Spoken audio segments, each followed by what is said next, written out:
Hello, and welcome to our online discussion of euthanasia and assisted suicide for August 22nd, 2014. My name is Amy Hasbrook, and I'm the director of Toujours Vivant, Not Dead Yet. We are a project of the Council of Canadians with Disabilities with the goal to inform, unify, and give voice to the disability rights opposition to euthanasia, assisted suicide, and other ending-of-life practices that have a discriminatory effect on people with disabilities. Welcome to our weekly online chat. Our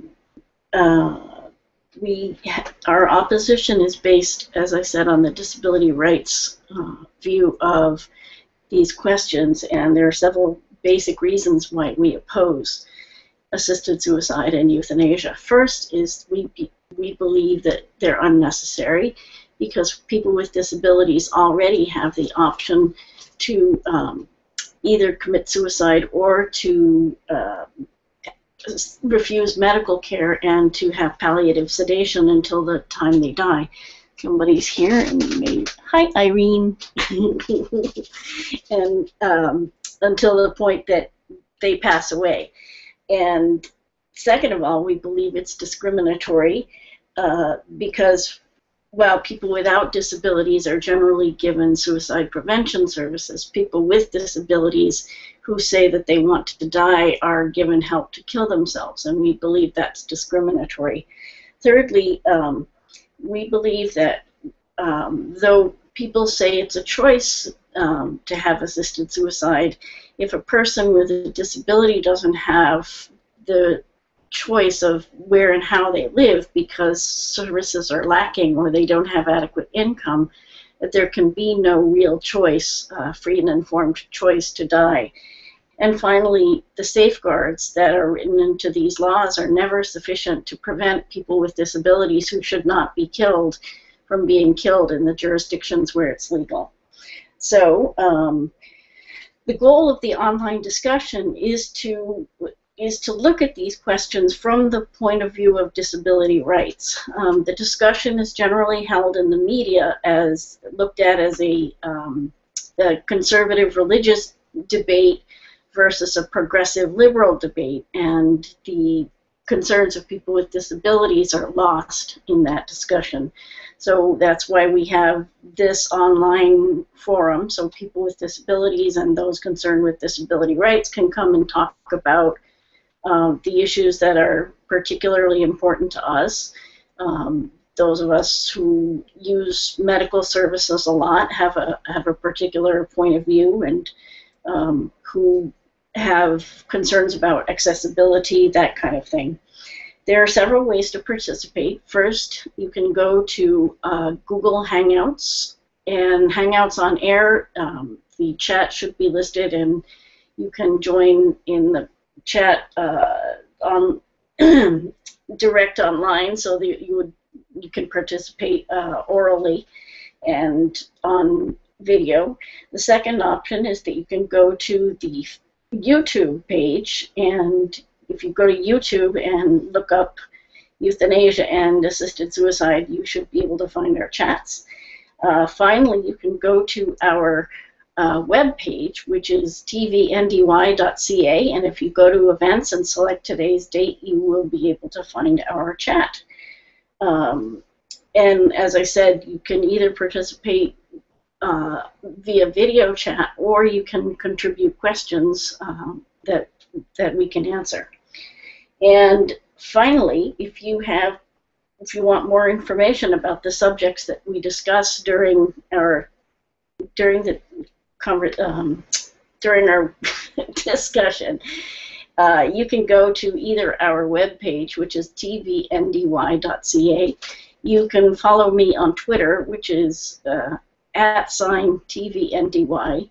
You can visit our Facebook page, which is facebook.com/toujourvivant, not dead yet, or you can email me at tigerlily, tigrlily61@gmail.com. Okay, so today's topics are the Canadian Medical Association's non-position on assisted suicide, We have some announcements about events that are coming up this fall, and we went over those last week, but I want to emphasize them again because they're pretty important events. And finally, I have a short commentary on language. So, the Canadian Medical Association held their annual meeting this week. The CMA has published a consultation report called End of Life Care, a National Dialogue. And that is available through a link on our Facebook page. If you're interested, both the French and English versions, you can link to that. And during its annual meeting, the association held a debate and a vote among doctors about these issues. And unfortunately, the CMA voted to leave it up to individual doctors to follow their conscience on whether or not to participate in any assisted suicide or euthanasia programs that might happen. And in doing so, the Medical Association removed an important support for doctors who do not want to perform euthanasia and assisted suicide. So instead of backing up those doctors, instead of standing behind them and saying, yes, we also oppose these practices because they go against, for example, the Hippocratic Oath and other principles that we feel are important, the Medical Association is simply saying it's up to individual doctors to make their choice. And without taking a more firm position, it really sort of leaves doctors hanging if they want to oppose or if they want to opt out of such programs. Toujours Vivant, Not Dead Yet wrote an open letter to the Canadian Medical Association explaining, first of all, what is missing from their consultation report, and also to encourage the doctors to act as the advocates on behalf of people with disabilities. And here are a few excerpts, and you can find the letter also on our Facebook page. And I'll read, this is most of the letter.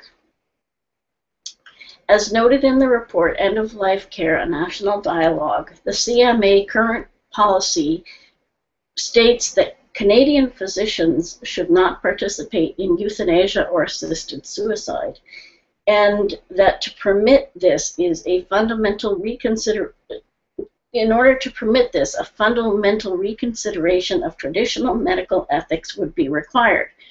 And this is a laudable statement. However, the last paragraph of the report offers a very different message. When it speaks of a general acknowledgement that society would make the final decision concerning euthanasia and physician-assisted dying, and that it was not the role of the CMA or the medical profession to dictate what this should be as a reflection of patient-centered care. And sort of that's where their position is ultimately stated, and that's essentially where their vote came down, that they're not going to take a position, it's up to the individual doctors. This kind of equivocal language is troubling to the vast majority of disability rights activists who have vocally opposed assisted suicide and euthanasia for more than 30 years. Nearly every person affected by life-ending medical intervention has a disability, whether or not that person also has a terminal illness. For that reason, the issue is of vital concern to disability rights advocates. Unfortunately, the CMA report fails to factor in many barriers faced by people with disabilities in obtaining high-quality medical care. These barriers often have the effect of pushing us toward euthanasia and assisted suicide. First is the unconsidered practice of equating disability with the end of life. For example, many people with ALS can and do extend their lives by choosing to use a ventilator and/or tube feeding. Similarly, with proper management, HIV/AIDS has become a chronic disease rather than a death sentence. Yet, people with these and other disabilities are usually considered eligible for assisted suicide and euthanasia. As well, people with disabilities may face medical complications that can be life-threatening without proper management. These crises can propel someone into the category of eligibility for euthanasia or assisted suicide within a matter of hours. Finally, both the Quebec statute and Stephen Fletcher's proposed federal bill would include people with disabilities.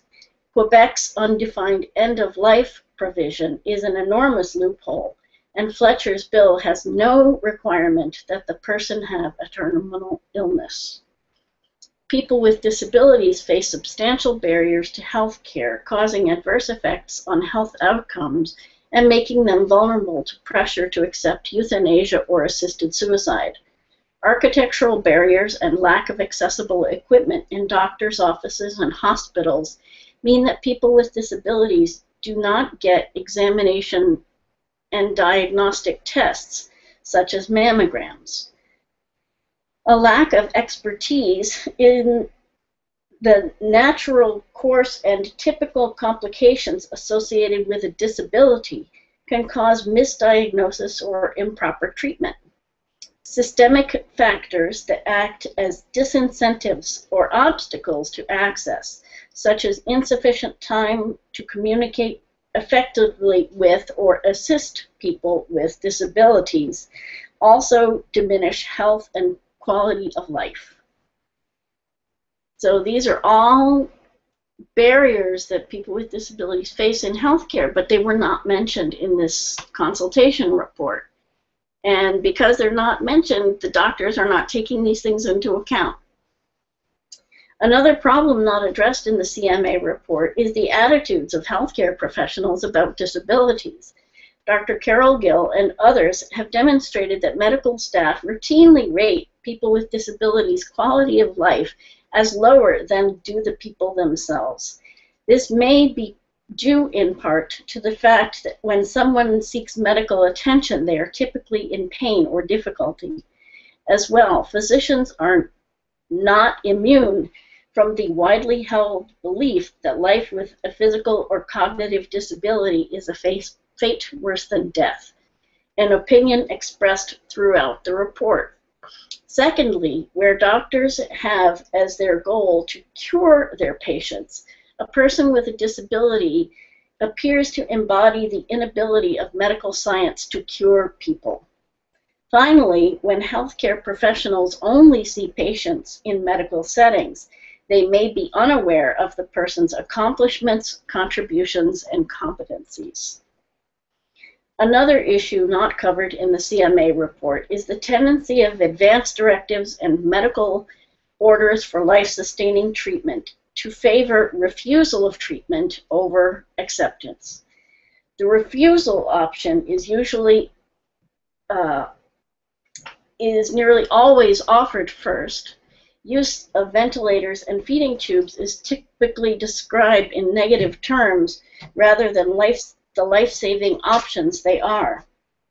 The report, the role of the physician includes that of patient advocate, both individually and collectively. While many doctors are excellent advocates on behalf of their patients, medical associations must also take action to improve access to quality health care services, acknowledge the value of all people under their care, and protect those who are harmed by discrimination and barriers. The World Medical Association, the World Health Organization, the American Medical Association, and the British Medical Association have all taken clear positions against assisted suicide and euthanasia. The Canadian Medical Association has a crucial role in the national debate. Anything short of a strong statement against ending of life practices would be seen as succumbing to pressure rather than establishing a considered and conscientious policy. So that is the open letter that I wrote, but obviously they did not choose to take a leadership position. They did not choose to advocate collectively on behalf of people with disabilities, and so this was a very, very great disappointment. And I believe that part of the problem is that the doctors are not taking into consideration the full scope of issues that relate to people with disabilities. People with disabilities are seen as patients, but access issues are not recognized as a civil rights question, and so their consultation report is incomplete. And in fact, they rely on the consultation report in Quebec for providing all the input for the Francophone community, and there's no recognition that the process in Quebec was tainted with bias, and that the results of the report did not reflect the actual input that the commission was given. So this was a very frustrating, one of the frustrating things that happened this week. So I'm just going to go check and see if anybody has, oopsie, what did I just do? Confirm exit. Now. No, continue broadcast. Sorry about that. Just going to look. Nobody has asked a question over here. Okay. Okay. We have some announcements of events that are coming up this fall, and I wanted to get to those. First of all, on September 10th is the International Suicide Prevention Day, and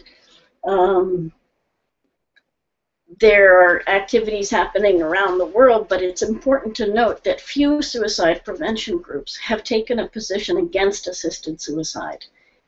TVNDY would like to change this. So one way to communicate the message opposing assisted suicide is to stand at a suicide prevention event and hold up a sign that says "Suicide Prevention for All, No Assisted Suicide," with the international symbol of accessibility included. That it doesn't have to be exactly that text, but the suicide prevention for all is an important part. In my experience, this message makes people think in terms that they haven't thought before. Some people realize the contradiction between a suicide prevention group and assisted suicide, and understand that the group should be opposing, and others don't agree, but at least this is a way to start the discussion and start the conversation, and that's the most important thing. In addition, we're also contacting suicide prevention groups to ask if they have taken a position against assisted suicide and euthanasia. If they have not taken a position, we will ask why and send a detailed request that they take a stand. If they have decided not to oppose life-ending practices, we will ask for meetings with the boards of directors. And if you would like to help in this process or attend a meeting, please let us know through Facebook or by emailing me how you'd like to be involved in doing that, whether you want to do a stand out at an event, or whether you want to contact a organization. You're certainly welcome to do that on your own, but if you let me know, then we can at least offer support and help you out and know what's going on. Okay, on September 17th, the World Federation of Right to Die Societies will be meeting in Chicago. The final exit network in the U.S. Will welcome the 20th Annual Conference of the World Federation of Right to Die Societies in Chicago from September 7th to 22nd. Not Dead Yet intends to welcome the delegates, Not Dead Yet in the United States, and Toujours Vivant, Not Dead Yet will attend to speak about the situation in Canada. If you'd like to attend or want more information, email me at tigrlly61@gmail.com. On October 2nd, we're going to have a parliamentary luncheon. TVNDY and the Euthanasia Prevention Coalition are teaming up to organize a parliamentary luncheon. And the event will educate MPs about the perspective of people with disabilities who oppose medical aid in dying, and the bill introduced by Stephen Fletcher last spring. Speakers include Dave Hingsberger from Toronto, Dr. Bonita Sawatsky from British Columbia, Nick Steenhout from Montreal, and many others.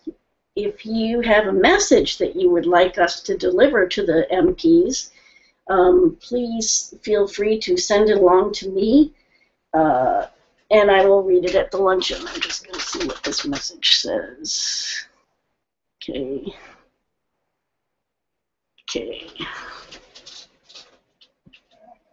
Okay, let's see. On October 3rd, we're going to have a strategy and planning meeting. So this is the day after the parliamentary luncheon, and this will also be in Ottawa. And people with disabilities will hold a meeting to discuss strategies to deal with the current situation in Canada. So there are several legal cases that are afoot, mostly the Carter case that is going to the Supreme Court on October 14th. It will be heard, and there are cases that have been filed in Quebec as well. And also talking about other issues. The meeting will be based on the Disability Rights Leadership Institute on Bioethics that was held in Washington, D.C. in April of this year. We will talk about organizing in the disability community, how to change media bias, and the legal and legislative options. People with disabilities are welcome to attend. If you want more information or to attend, please contact me and I can give you more details on that. And finally, I have a short commentary on language. In an article in yesterday's Calgary Herald, it described the suicide of an 85-year-old woman who had early signs of dementia. In the article, the woman and her family were quoted in describing the disability that awaited her in very nasty terms. They said she would be a vegetable, a carcass, and a physical and financial burden, and that her life would be ludicrous and wasteful. The comments in the article, in the online edition, congratulated the woman on her wise decision, and with descriptions of life with a disability were even more hostile. Also yesterday, I read how elders with disabilities who were euthanized at a hospital during Hurricane Katrina were described as turkeys by the medical staff.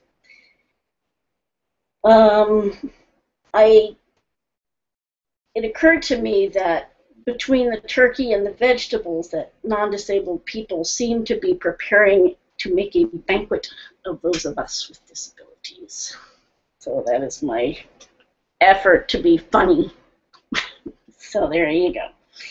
Okay, here's our contact information again. To get in touch with us, you can contact us at our website at tvndy.ca. You can follow me on Twitter at @TVNDY. You can also reach us on our Facebook page, which is facebook.com/toujourvivant, not dead yet, or you can email me at tigrlily61@gmail.com. Also, on our website, you can find previous online discussions.